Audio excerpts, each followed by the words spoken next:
আমার এলাকা থেকে পরপর ছেলেরা ফোন করছে, দাদা সব আমরা এখানে আসছি। আমি প্রত্যেককে বারণ করেছি কেউ আসবে না। এখানকার ছেলেরা বলেছেন, সিনিয়র নেতারা ছিলেন, দাদা আমরাই যাচ্ছি। আমি বলছি কেউ করবে না, কারণ এখানে যদি আমরা আবার ছেলে নিয়ে যাই, পুলিশ তো তখন আবার বিজেপির দলদাসের আচরণ করবে, আমাদের ছেলেগুলোকে কেস দিয়ে দেবে, তাদের বেল করতে আবার আমাদের আর এক সমস্যা হবে।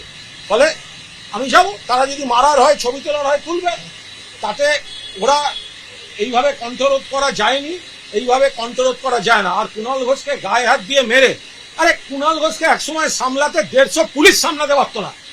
আমি ওখান দিয়েই যাব, মারার হলে আপনাদের সামনে মারুক, আপনারা ছবি তুলুন, আমি মার খেতে যাচ্ছি, পাথর মারলে মারুক, বোম মারলে মারুক, ডেড বডি পড়ে থাকবে, কিন্তু আমি ওইখান দিয়েই যাব। তারপর যাও, আবার অত্যাচার যদি করে থাকে থানা পুলিশ করবেন, আপনাদের গভর্নমেন্ট।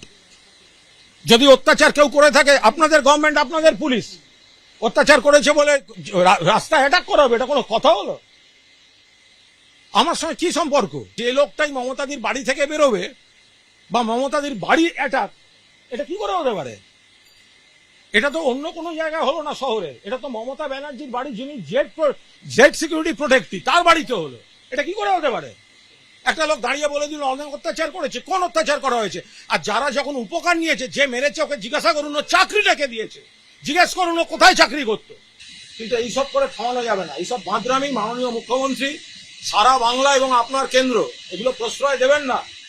আর এইসব এটা হয় না, এটা হতে পারে না। একটা লোক রাস্তায় নিরস্ত্র দাঁড়িয়ে সাংবাদিকদের সঙ্গে কথা বলছে, এদের সঙ্গে আমার কোনো শত্রুতা নেই, এখানে কোনো উত্তেজনা নেই, এর সঙ্গে জনরোষের কোনো সম্পর্ক নেই। অসভ্যতা করা এবং ভয় দেখানোর জন্য